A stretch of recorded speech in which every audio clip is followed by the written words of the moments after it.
noise, the same old bag of notes. Wouldn't you like something new to rock out with? This is it.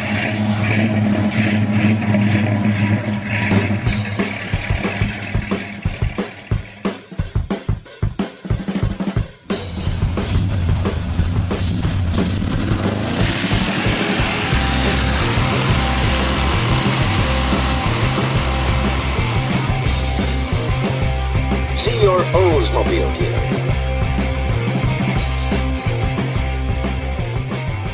Oh, yeah. Here we go. Sitting in the DrJay studio, got a very special guest today. My good old friend, Mr. Steve Minore. This is crazy. This is crazy. Kazam Performance, the master of the Rocker Report. What's up, Stevie? What are you drinking? I don't know.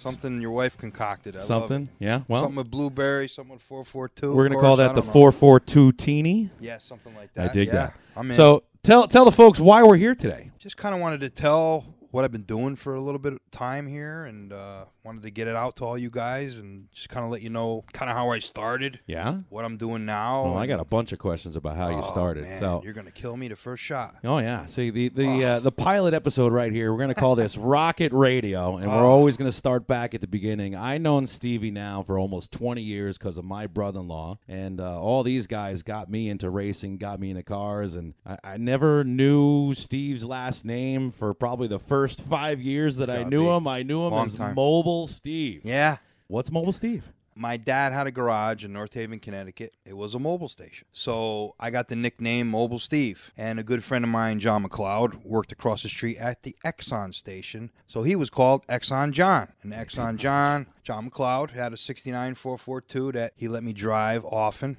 A car that actually Emilio painted back in the day, like every other we're going muscle way back car now. back in North Haven. That's before your time, kid. You know, we all have our roots, but, you know, I was a Wallingford kid. I grew up in Wallingford. Oh, see, I didn't know that part. But I always hung out in North Haven because there was more muscle cars around. We used to fill up North Haven. I hear all the stories of the scene. Dude, in we the used center. to fill up. Listen, In the we used to center. fill up McDonald's. You couldn't find a parking spot in there. I'm talking about all muscle cars. There was no mom's car, nothing like that, whatever. Those cars had to pull through because there was nowhere to park for them. See, I'm all younger than you guys. I'm much. going to throw that in there. And there's a little bit of a generation thing because I grew up out in the country. I wasn't a muscle guy yet. Muscle car Right, guy but yet. you So the scene where I was a little different. We were street racing. Different cars than you guys were. Of course. You guys were in the hot rods, the muscle cars, the used cars, and we were driving around mom and dad's grocery getters and thinking we were the cat's ass. Yeah, doing burnouts Oh, everywhere. And, Yeah. you know, Corsica front-wheel drive cars, and here you are with J strips. 15-year-old killer muscle cars. So yeah, a little different, but what the same. made you grab onto the Oldsmobile? My uncles and cousins. Oh, okay, here we go. I mean, my uncle Mark had a 68 Cutlass. He had a 69 Cutlass. That was my aunt's. Wow. All right. You're a and lifer. then, you know, my cousin Peter, he had a 72 W30. And that car was red, white stripes, ram air hood, big block, stick. See, now I actually know what you mean by that now because I've been hanging out with you long enough to know that that's Yeah. a serious ride. When you're in the passenger seat for many hell rides that I went on, that hood, it's etched in my mind forever. Yeah, dude. It was insane. See, we that have car a would similar background with that, though. yeah. 'Cause my grandfather was the general manager of Nourishell Dodge. Yes, I'm a New Yorker by heart, you know, but grew up in Connecticut. Yeah. So we always had the Darts, the Challengers, the Chargers, and the Cudas before Right. I knew what I was sitting in the back seat of. Well, and those crazy colors. Crazy colors. The first car I remember when we moved into Guilford was a 71 Dodge Dart plum crazy car. Yeah. There's nothing. Yeah. You Find know, that car today. Find that car today. It's they a were $40,000 car. They were They transportation. sold it for $50 to buy their 79 Colt. They were transportation with funky colors. Nobody wanted to even buy them back then because they're like, who bought and that? Here's something you could teach me, though. Oldsmobile didn't market colors. No. You know, when we got into 69 and 70, 71 with the Mopars, we started talking about the high-impact colors. And, yeah, I mean, Mopar, as far as I'm concerned, was killing the horsepower wars. We're going to battle that out later, you know, with the whole 455 versus the Hemi thing. We're going to talk about that. Yeah. What was the marketing thing of Oldsmobile from 68 on. They had their W Machine Dr. Olds This campaign. isn't your grandfather's Oldsmobile Right, that too. anymore. But they had the Dr. Oldsmobile campaign where they had, Who's that? Dr. Joe Old. Mondillo. Well, Joe Mondillo was kind of like, he wasn't involved with GM. Now, I might get that wrong, but he was like an aftermarket type of guy. He was into heads. He was into modifying these Oldsmobile motors to He's make a Mr. them. Norms to the Oldsmobile world. Exactly. Yeah. He made them last. Oldsmobile motors were not designed to rev high. They were luxury type vehicles with big torque motors in them. 442 had a little bit more enhanced than a regular Delmont 88. Pretty much it's the same motor, but dual exhaust, different stuff, ram air. I mean, you want to give an example of a 70, okay?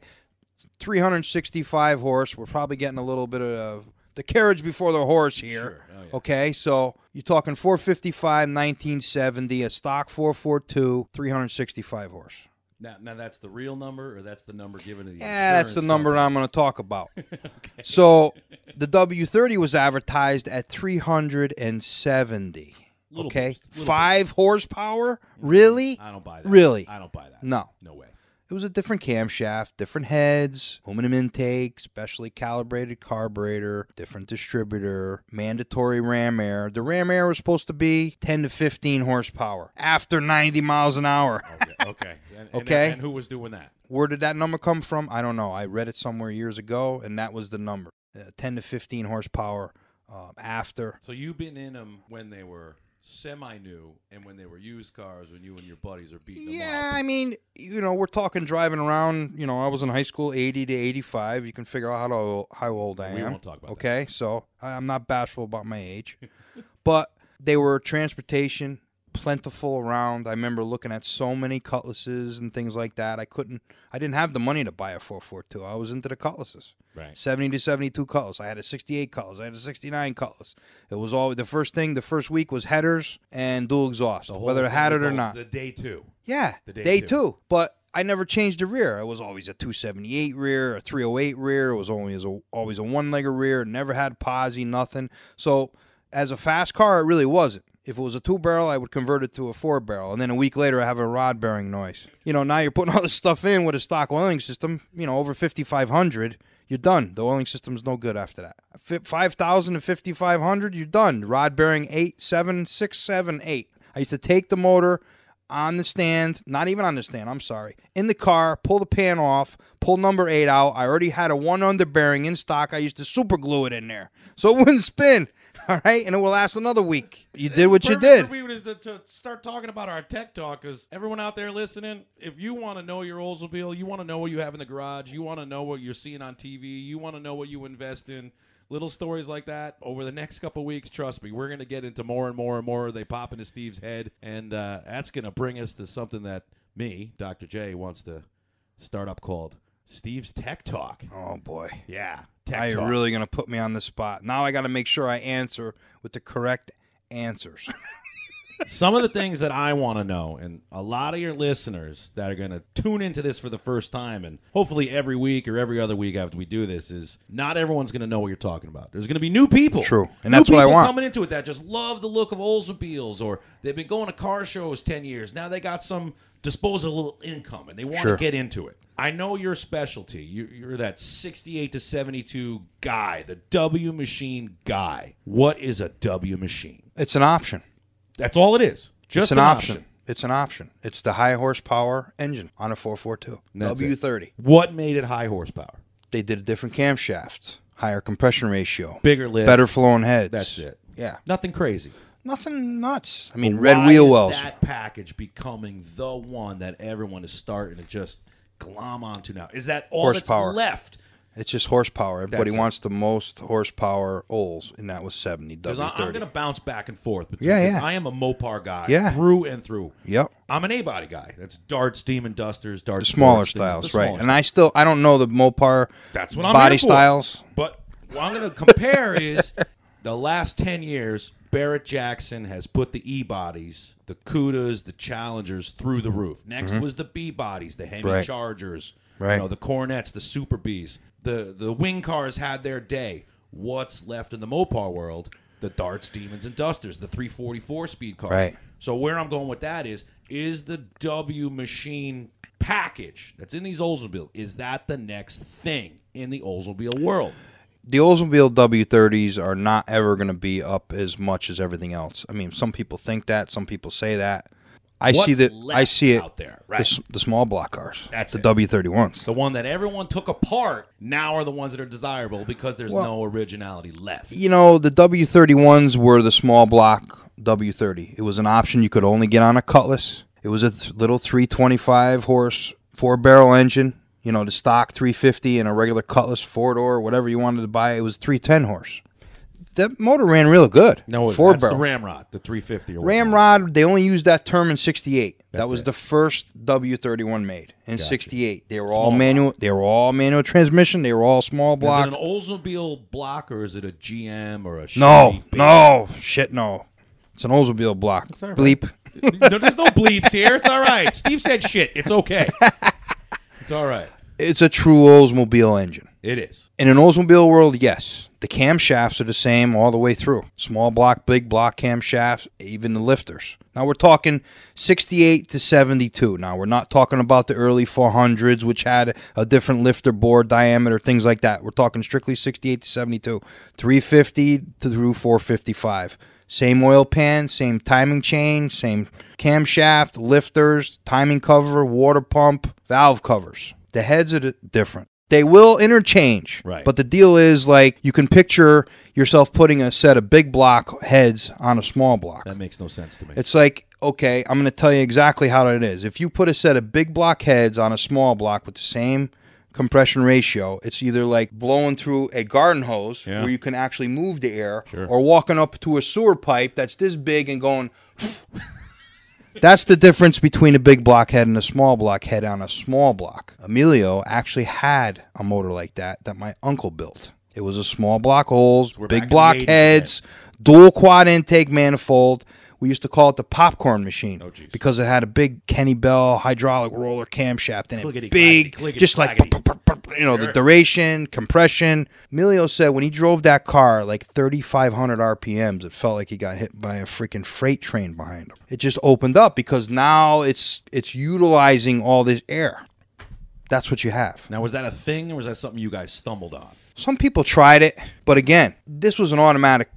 Was it a stick car or automatic car? I'm trying to think. The black car. We can get them on the phone later for sure. 323s. I know it had 323 rear end. I know for sure it had a 323 rear end. Maybe that's something we should do in another episode. Yeah, we're gonna get it. We're gonna get him on the phone. Live calls. Yeah, but he's an Oldsmobile guy at heart, but he's a Mopar guy now. Oh no, he's still a closet. But I can dig into that closet and pull the Oldsmobile stories out way before.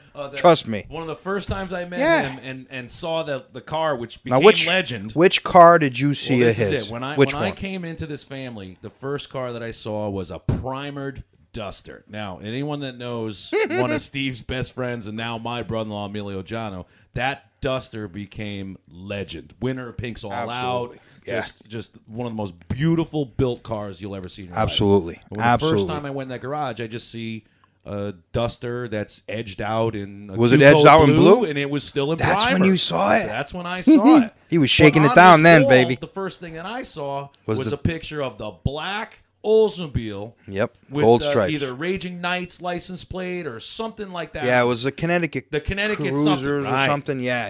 And I'm like, what is that? And he tells me the whole story about that. Then he whips out another Oldsmobile and another Cutlass and another Cutlass. And then I start hearing about this. He goes, you don't know the scene around here, kid. Kid. Kid. He's like, I've been having these since I was 14 years old. Yeah. So you've been around this forever.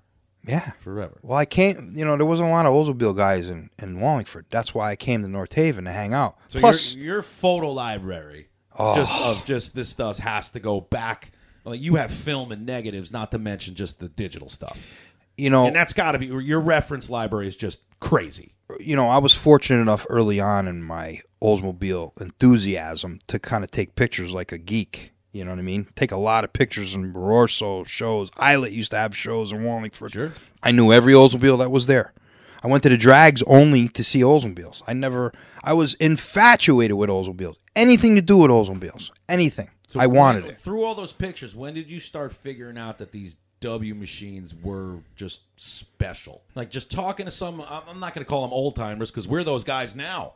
We've got to. I know that. You were talking to I know that. I know that. And now we need a younger generation to get involved with it to carry the torch when we're at that age. That's the problem here. Not to go off on a tangent here, but we're going to have to do a segment on that to get younger guys involved. Oh, we absolutely will. Trust me. Oh, no, so absolutely. There's so remind me. So we're talking about me realizing that the W30 was very important in the Oldsmobile world. Important to you. Frank's car. Frank's car. I know about Frank's car. Blue. Triple blue W30 convertible automatic that we've known Emilio and I for documented real deal. Yeah, that car that's the first W30 I believe I ever saw. Really? And I really didn't know what it was. Where are we? 84, 5-ish? Oh man, earlier. It had to be then because I saw it at down in North Haven at the shop. Yeah. And Frank was another guy that was wickedly involved in the Oldsmobile world, and parts cars, and associated and very active in the Oldsmobile Club of America. So he would have cruise nights at his place, not cruise days, where he would have an Olds Club Street gathering. Yeah, there's pictures of Mike Supreme there, Emilio's car. A lot of the cars that were there, I kind of know where they are now. There's a couple in West Haven I used to show up there. There was a red W30 that the guy still owns in Andover. I was wickedly into these cars. If one comes up in Connecticut, I'm like, oh, yeah, I remember that car from 1985. Oh, yeah, Johnny used to own that one or whatever. I had a work trip down in Florida. Late fall last year, and I know you were on the west coast of Florida when I was on the east coast of Florida. Yes. And at this show in Ocala, I seen a handful of 442s, and I'm like, I got to take these pictures for Steve because I know you always want to just get me a VIN, take a picture, do something, and send these pictures. And here are cars of owners in West Palm, Ocala, Winter Haven. And I'm getting replies on my text message like, oh, yeah, I know that car. So-and-so owned that car. That car came from Ohio, but it's originally California. Oh, and that blue one. I seen that blue one before. I saw that in Chicago 25 years ago. So when I tell you people, Steve's database in that brain, he just knows it's ridiculous. It's just ridiculous the knowledge you got out there. Well, I appreciate the comment, and I appreciate that. But, in the last 4 or 5 years, it's escalated. And that's what I want to talk about next is something that is really, really taking off right now. And I'm so happy. I'm actually honored that you let me be a part of this. And Steve calls me up in the middle of the night, and folks out there don't know that I don't sleep. I don't. I work 20 hours a day. I'm up. Always on the move, man. Always doing something. I'm always trying to help someone, brand someone, market something, make someone else a millionaire just because my brain just churns ideas. And that's why we're sitting here. Right. And one of the things I wanted to talk about was the Rocket Report. I've heard of folks like Galen and Kevin Marty in the Ford world, McNeish in the Camaro world. Absolutely. And here we are. I'm sitting with Steve Minore. The Rocket Report idea. What is it? The Rocket Report it's a list of everything that's on your car. So all the components, like all the components. Someone knows what they have. Very, very detailed. The engine block, carb, stuff intake, like that. Stuff. Yeah, all the stuff that makes a W30 a W30, all the stuff that makes a W31 a W30. Right. Like, I want to get into the game. I'm looking at a 7442 W30. I call up Steve. And I know I'm going to have to open my wallet a little bit. And what are my dollars getting? Basically, there's two ways to look at that. Either it's an inspection prior to a buy or inspection certification of a car that they've probably owned for 5 years and they just found out about me. To say, hey, wow, this guy documents all these things and whatever. I really would like to find out if my car's a real W30. I might not have the broadcast card. I do have it, but I want to just get... I don't know if the alternator's right. I don't know if the master cylinder's right. I don't know if it's got the right brake drums in the back. Whatever. Things like that. It's like a domino effect even in my world. Yeah. Every one of those things are just adds dollars, adds auction value, value, resale. There's a reason for that because a 70 W30 carburetor, 4-speed, is about $3,000. One carburetor. $3,000. Yeah. The other now, problem. If I look at one carburetor on the table and another carburetor on the table, and I don't know what the numbers mean, can I tell the difference being just a fan of Oldsmobiles? That's another reason why I do what I do, is to authenticate the piece, to say this is a real stamping. That's a real 7040256 70W34 speed carburetor. A what? Yeah, A what? 7040256. And what is that? That's the part number of a 70W34 speed carburetor. And how do you know that?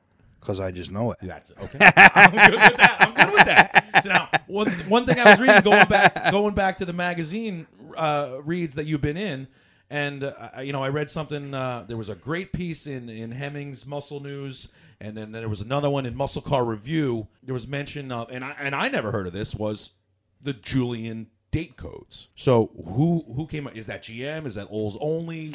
I believe it's all the way across the board. It is. I believe Mopars have it too. But basically what it is if your car is built on May 1st, 1970, there's no way in hell it could have a distributor that was made on May 20th, 1970. You get what I mean? Right. You're on the Right. line, and a So- part was thrown in a box. Right. So Julian code is the day of the year. So past 30 days or 31 days in January, now you got to go 32, 33, 34. You don't go to February 1st. It's the day of the year. There's 365 days in a year.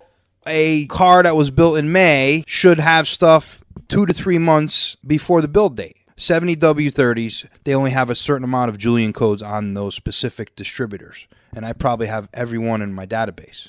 So I know if one comes up or I see one in the car that like, well, wait a minute, that Julian code doesn't line up with anything I have. Either it's one that I don't have or it's fake. Simple as that. Someone pulling a fast one. Right. Or has there ever been a time where you've seen something like that where you just get Bugs Bunny eyes seeing one of these super, super rare or specific date-coded parts in a car it's not supposed to be in, that's a car of lesser value, like a Cutlass S or something has a one of W30 these- carburetor on it? Yeah. I've seen that. But, on the other end of the spectrum, you have this W30 convertible, the pinnacle of Oldsmobile, Sure. with a regular, let's not even say 442 carburetor, let's say restamped. Oof. It's got the right number, but it's not a factory stamping. It's been shaved. I mean, you can see the broach marks aren't there. They're factory stampings. The pick code is not there. The Julian code date doesn't match up. There's a lot of stuff in here, and that's kind of what got me into doing this authentication certification stuff. Sure. Above and beyond the Rocket Report is, like a home inspection of your car. I'm going to tell you whether or not it's a real carburetor. I'm going to tell you whether or not it's a real distributor. These things all are very valuable and W30 specific. I can't say any different. People, I definitely see value in this because, like we said, we're getting into that age now where we got some disposable income. We're getting up there. I will say we're getting a little old, but yeah. But 25 years ago, when folks our age were, pushing 50, 25 years ago, they had no idea. It was like, I just like that car. My father had that car in 69. Now those cars, 30, 40, 50, 60 grand, what you're doing is just so great because with technology out there, everyone is looking to screw the next guy. Yeah, it's brutal. And it's brutal. I just see a couple $100 to $1,000, which is what you and I talked about, is for your services. Obviously, expenses. If folks want to fly you across the country, you want to get compensated for that. I get it. Right. But there's a value to what you do. There's a difference in dropping $1,000 to get a Rocket Report from Steve Minore is going to save someone $20,000, $25,000, $30,000 on a bad purchase. It happens all the time. All the time. It really does. I'm not saying I get a call every day, but I can say very loosely once every couple months. And it happens. It happens. There's an advertised unicorn, and you're looking at 2 pictures off a cell phone, and you need to break that guy's heart. It happened to me an hour ago. Okay. I got an email from a guy. Okay, I'm not going to use any names or anything like that. We're not going to use names yet. And I'll be that quick. He called me. He says, hey, I just bought a car on eBay. I didn't pay for it yet. I heard you're the W30 guy, and I want to make sure the car is what it is. I said, well, what is it? Give me a little MO. Well, here's the eBay listing. I opened it up. I'm like, this is the car everybody was talking about 2 weeks ago. They were ripping it to shreds because the cowl tag was looked like it was something that was taken off and put on with armor gear. It had extra things on the side and whatever. No original paperwork, whatever. I'm not going to get into the figure or anything like that, but, I really can't say what I told him to stay away from it. Right. Stay away from it. Right. Don't, it's like... aside from seeing that one little thing right there. Yeah, I said, that's all I had to see. Was it that car? And it was talked about. And I said, look, you're asking yourself for trouble. He was looking to buy it and maybe do a little bit to it, like everybody wants to do. They want to use it a little bit and then sell it, whatever. I said, first of all, I don't think it's a W30, and for the price that you paid, I don't think it justifies it. But there's no way to advance the car. No, you're dealing with the car's already bastardized because of what's done with the data plate. And the person who was selling the car. They don't know. They don't have a clue. Right. Well, that's where he I'm going. traced How it. far back does this right. go? Where did the person representing this the kid, car? This, they know. Yeah. That is a bogus car. This kid has been tracking the car since Texas. Wow. He almost bought it from the other guy. I'm like, stay away from it. It's like, look, it's like going into a house, open house, and going into the basement and opening it up in the basement and finding mildew that you'd never ever seen before, like a science project that obviously you would never see that. But it's like, I'm out of here. That's it. I don't care if you give me this house, I don't want it. Right. That's basically the kind of message I sent to him. I said, look, we'll find you something. Tell me what your budget is. I know a lot of people that have these cars that you can get into something that you can make a little bit of money on if you want or whatever, and be able to put your head to the pillow at night and say, hey, I got a cool 442 here. But when you're buying a debacle like that, it's already red flag, man. You said it's bastardized. It's bastardized to a point, but I mean, do you think that you have a responsibility now that you're representing a brand, the Rocket Report, and Steve Minore as a name and an entity? Do you feel that going forward, as this builds up, that you have a responsibility to call these people out that are misrepresenting these vehicles? Do you want to put yourself out there, or are you going to use more of public opinion, social media? This is a slippery slope where you're telling people, stay away from that car, where you may not have seen the car in person, validated it yourself, but you can tell. And folks have to realize that when Steve says he can tell, you should listen to what Steve's saying. Right. I mean, look, I've only been in this at this plateau and at this level now for, I don't know, 3 or 4 years, loosely, where I'm going to the auctions and I'm involved with $100,000 cars. Yeah. And people are depending on my reputation and my experience to validate what they're going to buy for $100,000. You know what I mean? Sure. And most of these guys, and I say these guys, and I use that term loosely. I respect these guys. I do respect these guys. But they're going to spend $100,000 on a 70 W30 and not know if it's got the W30 carburetor on it. Right. Okay, I looked at it, 7040256. Yeah, that's the right number. I saw it in the book. Say it again. 7040256. 7040256. So everyone get out your pens and pencils. Just write that down. I see it as if you're going to spend 100 G's or $100, you need to make sure that those specific parts are there. And how far down the line are you going where you would suggest spend the top dollar in that? Where you're mentioning carbs and distributors, how far down in the car are we going? Obviously, motor original car, tranny original car, rear original car. When you start getting into maybe some new sheet metal, or you start getting into some new interior, or you get into rims, or you get into exhaust, or anything like that, how far down the line in the Rocket Report are you validating for these people? Well, first of all, there's a different kind of inspection in Rocket Report for a restored car or a survivor type car. Oh, here we go. You're looking at a car that was restored a year ago, 5 years ago, 10 years ago. The 10-year-old car is not going to look as fresh. To validate the car without any paperwork, without any supporting documents of, okay, well, I'm taking this thing apart. Here's the original W30 stripe. This is the original paint. I don't have any paperwork, but here it is as I'm taking it apart. A lot of guys never thought of that. Right. They just buy the car, and it's all blingy, whatever, and now a survivor type car, that is a lot easier for me to do because it's never been played with. Right. You have greasy wires. You got repaint, pencil marks. Yeah, there's a lot of that, but a lot of that stuff is off a 45-year-old car. Half of that stuff is gone. You don't see those markings anymore. But when you get into a car that has 10,000 miles on it, yeah, you got to scratch your head. You see some stuff that you've never seen before. Sure. Like their stickers are still on the sway bar. And it still blows my mind that they're still out there. That is the mind-boggling thing. They're still there. Untouched. Great-grandmother's Oldsmobile 442 that it's just been sitting in a garage for 20 years Nobody knows. Happened today. Happened It happened today again. I found out about a car. A guy was calling me about it. What do you think it's worth? Here we go. 40,000 miles, 71 W30, 4-speed. That's unbelievable. I mean, I put 40,000 miles on my vehicle in a year and a half. 40,000 miles. Still got the original paint. 35, 40, 50 years ago, people drove, 5, 6, 7, 8,000 miles a year. Right. That's impossible. These are mind-blowing. These are things you just don't find. But back to the rocket report, what we were talking about. My whole envision with this thing is that I don't want to be the one to scorn somebody's car. I don't want to be the one to say, hey, stay away from that car. That thing's bastardized. I see them on eBay all the time, and there's not enough time in the day for me to go on and say, that car, stay away from. If we were to log on eBay right now. I know every car that's on there. There we go. Pretty much. Yeah. In the 70 to 72 world. And, I'm on the social media as well, and things pop up with the Oldsmobile Club of America, and there's so many different pages, W31 pages, and selling parts and stuff like that. And that's just another thing we could talk about. But, this is just, it's been crazy lately. It's an absolute crazy thing. It's very hard to do this and balance a full-time job. Traveling on the weekends. Yeah. Everything. It's a sacrifice to them.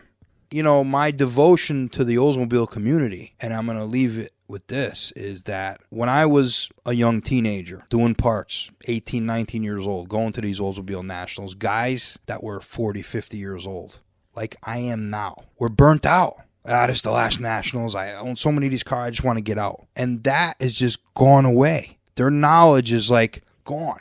They never passed it on. The kids were. They're still around, and I still talk to them. But it's like, you were burnt out at 50. I'm just getting my wings right now at 50. Funny. I'm going to name drop one. And I said we're going to talk about names, but in my old office plaza, the story you're talking just reminds me of an old Ray Whitney. The stuff that's in his brain.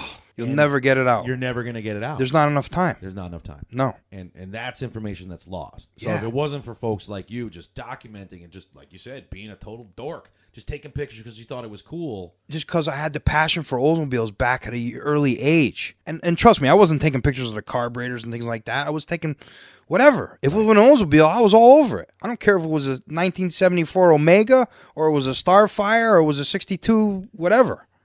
I like them all. And I've got to appreciate the older Oldsmobiles. I don't know that I'll ever be into the older ones, but I do like them because they're an Oldsmobile. Right, doesn't matter. The older stuff is cool, but yeah, there's no Ram Air hood. Oh, so there it is. The Ram Air hood. So I'm gonna do one more, and then I got a couple little segments that I want to do. We're gonna introduce here. Do you see folks, and I hate to kind of devalue us being regular guys, but do you see the folks like Craig Jackson or the Meekum folks or whatnot starting to recognize you? Are you getting those calls? Are you getting referrals from these monster auction houses? I've had the opportunity to go to a lot of these auctions in the last 4 years, and there's one person that's responsible for that. But at this time, I want to keep his name anonymous, and he gives me opportunities in this world, in the Oldsmobile world, that I would never be involved with. And that's going to be a whole nother show. But anyway, they know who I am. They do read my name with cars that I have authenticated and certified as they're going over the block. Meekum, I've met them many times. They know who I am when I walk up on stage with an Oldsmobile, whether it's for a client or I'm just going up there to be associated with the car. Take some pictures. Take some notes, oh my God, Steve Minore's there again. I see him all over Meekum or whatever.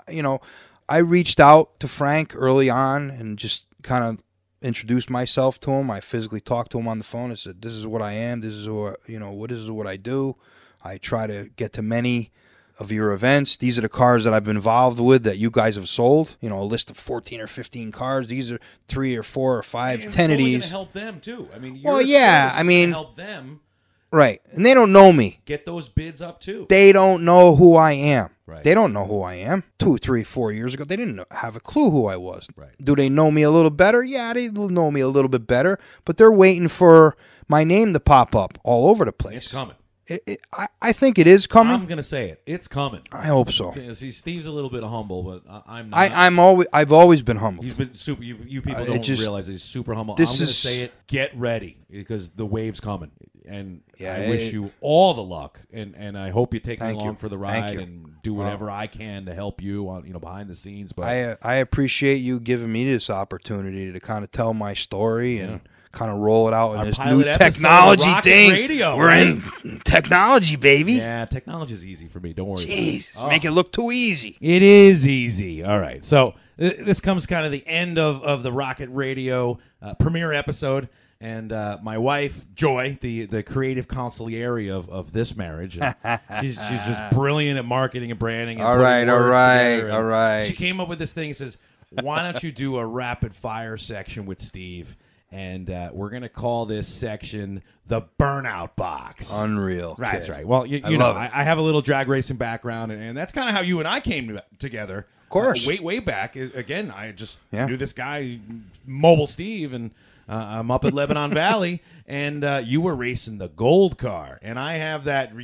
Yes! What was that gold car for everyone out there? W31, And 1970. what's coming up with that gold car? There's something coming up with that car, isn't it? Can we talk about that? Another episode. Another episode. Give him a little hint. What's going on with that car? Where's that car been for the last 20 years? Sleeping. It's been sleeping since 2001. And now it's coming. it's getting what it needs to get. Future episode.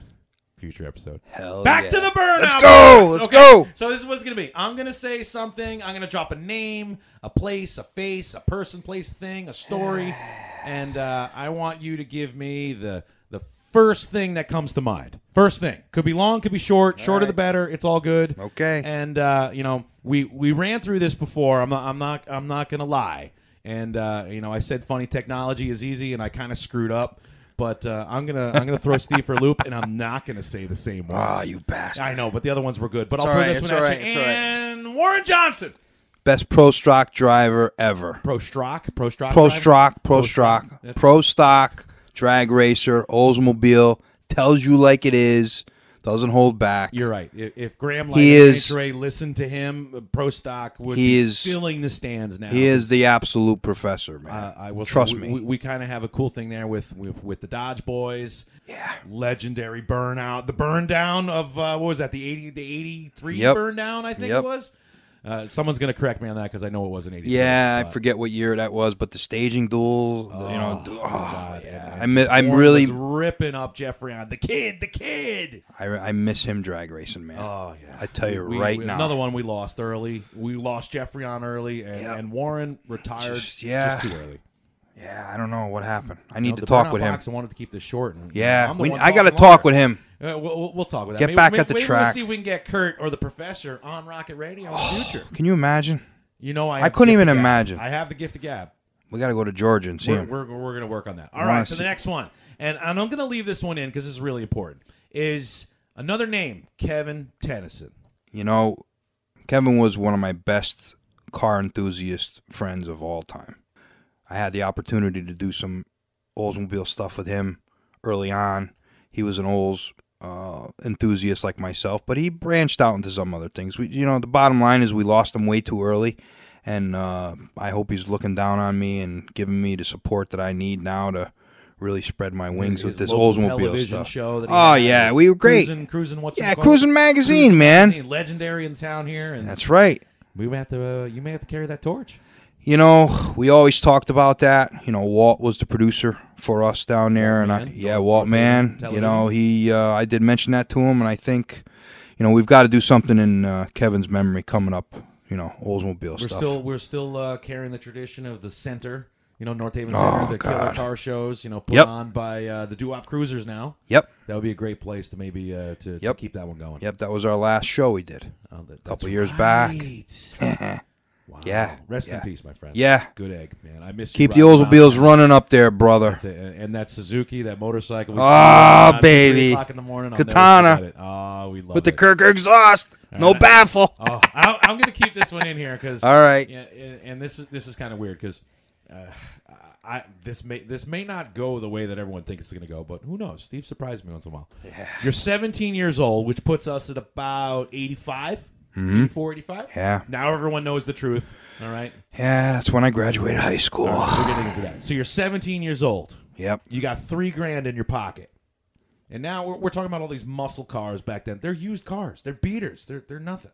And three of the cars that come to mind that were posters on my wall, because I am a couple years younger than you, I'm going to rattle off 3 quick cars, and you tell me which one you drop the money on, not knowing what you know now, because one of these is obviously the value of this is just in the stratosphere. It's just unicorn cars. So you have a Chevelle, like an SS 454, 70, of course.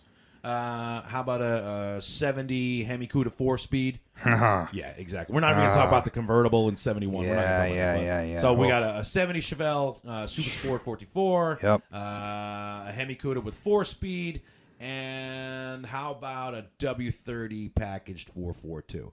Honest answer. You're not going to piss off your audience. It's W30. Seriously. Absolutely. Seriously. 17 years old, I was...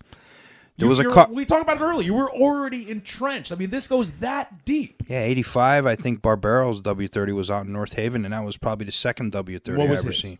70 W30 4-speed, burnished gold, gold gut. Wing, used to be in McDonald's every night, next to Kevin Tennyson's car. See, that's why we talk about that name. Yeah, man. Oh, the burnout. Those box. guys would race. What? What kind of racing? We don't talk about that. They would test each other's speed in certain places. Sure. That's all. Sure. Right. We did mostly talking, but sometimes the talking led to other places. Distance test of stuff you were working on earlier in the afternoon at certain gentleman's garage on State Street. Yeah. And then those cars would come back out at nighttime, 1, 2, 3, 4 o'clock in the morning. And congregate. And congregate. So it was a different time, kid. I mean, everyone out there, you know what we're talking about. Drive by there right now. Every time I drive by the center, I still look over to the left, even though there's nobody there. You and I have a really cool picture with. I do a lot of stuff for the officers here in town, and one of my favorite North Haven officers, Teddy Stockman, huge car guy. Oh God, Officer Teddy. And there's a picture you and I when you had the W31, the 70, the brown one. Yeah, it was brown gold, burnished gold. What color? Burnished gold. Burnished gold. And I have my my black Swinger, still have it.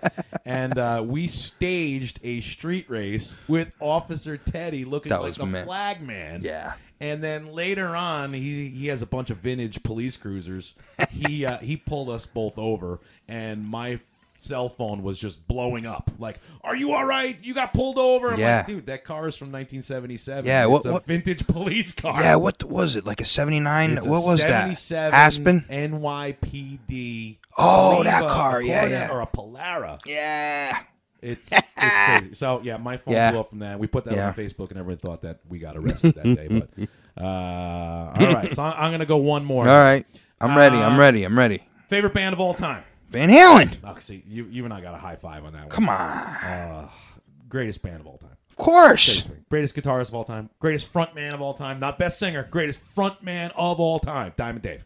Absolutely. You're saying that with conviction. We're gonna piss people off today. That's what the burnout box is. That's what I am, man. That's it. That's the Van Halen. That's the deal. That and Led Zeppelin. Led Zeppelin's number 2. It could be number 1 in some days. So if you guys ever want to get a deal on a Rocket Report, send me some Zeppelin stuff. There you go. Zeppelin stuff. Maybe when Van Halen comes around one more time with Michael Anthony back in the band for a summer concert. Oof. I'm in. Throw tickets Steve's way. I'm sure we could work something out. Rocket Report. That's it. All right, so the last thing. Here we go. We're going to go back to Pro Stock because I love my NHRA. Is fuel injection going to be the death of Pro Stock? I think we can kind of see that already. You know, they struggle to get a full field. You'll see the newest... The whole point of going that was to even the field and get rid of maybe the motor leasing programs or who had more money for R&D and putting together just big dollars with the blacks. You know, just outspending and outgunning and out-testing. And it was supposed to even it up because now it's just who can program. Now it's going to put the driver back in control. But there's another class. And that class is... Pro Mod. Pro Mod 10 years ago was on the verge of getting there. It was, but people came to watch that because they had those monster motors, and like it's like putting a big block Chevrolet in a Chevy Chevette with a big screw blower. Oh man, they were just the maddest. It was like the maddest, devilish driven car you could ever see at the drags. It didn't even look like it belonged there. So you think and since Fox Sports 1, and I don't know if we can say that, but I'm going to say it anyway. Fox Sports 1 is kind of taken the NHRA coverage to another level. They have. And they've put Pro Mod into the program. Pro Mod's more popular than Pro Stock. Yeah. But it hasn't gotten me yet. I enjoy watching that end of it. And I know this was supposed to be a quick session here, but, you know, obviously we know some names in that. Watch that stuff. I get to enjoy that stuff. The Pro Stock stuff, I kind of lost it after Warren and his son left. We're back to question number 1, Warren Johnson.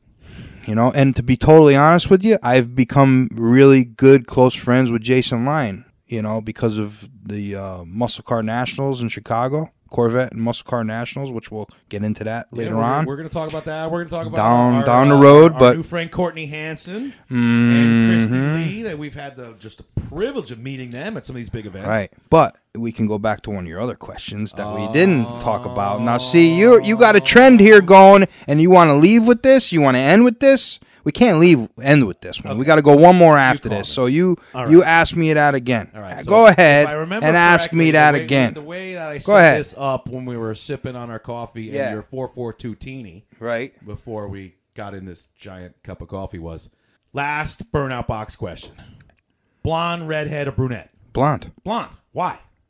I've always dated blondes.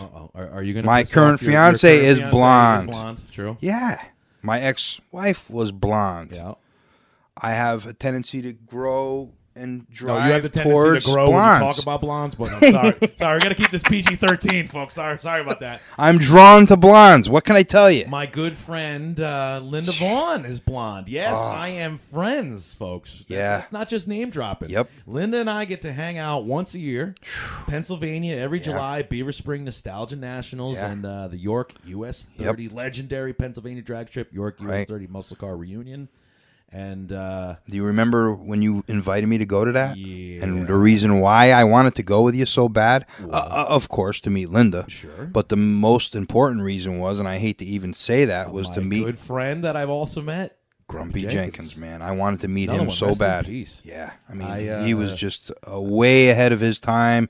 Just one of those racers that I respected a lot. One of the few Revell models that I still have is the Grumpy's toy Camaro.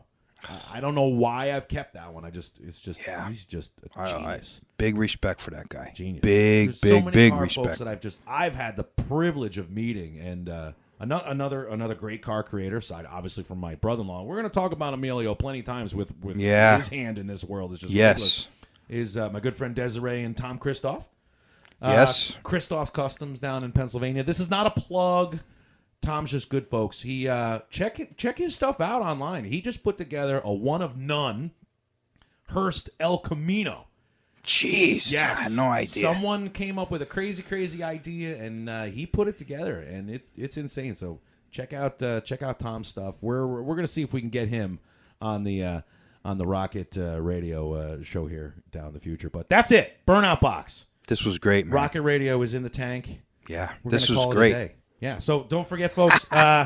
Steve Minore, Cassian Performance, right here on Rocket Radio, the creator of the Rocket Report. And one thing we didn't do is we're always going to close it out with, how do these folks get in touch with you, Steve? My email, Cassian Performance, CASAM Performance at sbcglobal.net. Yeah. It's long, but that's what it is. It is. It is what it is. Another opportunity for me to make another dirty joke, but I'm not going to. But you can always check him out. Steve Minore, he's on Facebook and under as well as Steve Minore, MINORE. Right. Check him out. He's on Twitter, Cassian Performance. Yep. I'm DrJay, your host, Jason Heintz. My good friend, Steve Minore. And one last thing. We're closing this out today because I know you're about to jump a plane in 2 days. We're getting some snow up here in North. And Thursday, tell the folks where you're going. Gator Nationals. More ratings for Ray. Down in Gainesville, maybe you'll run into another good friend of mine, and I love name dropping, Big Daddy Don Garlitz. Yes. So that's it, folks. That's going to do it for us. Steve Minore. My name's DrJay. Check him out on Facebook, Steve Minore. Check him out on Twitter, Cassam Performance. Twitter, Cassam Performance. And email him anytime, Cassam Performance, sbcglobal.net. We're out. Thanks, Steve. Later. Thanks, buddy. Take care. Thanks, man.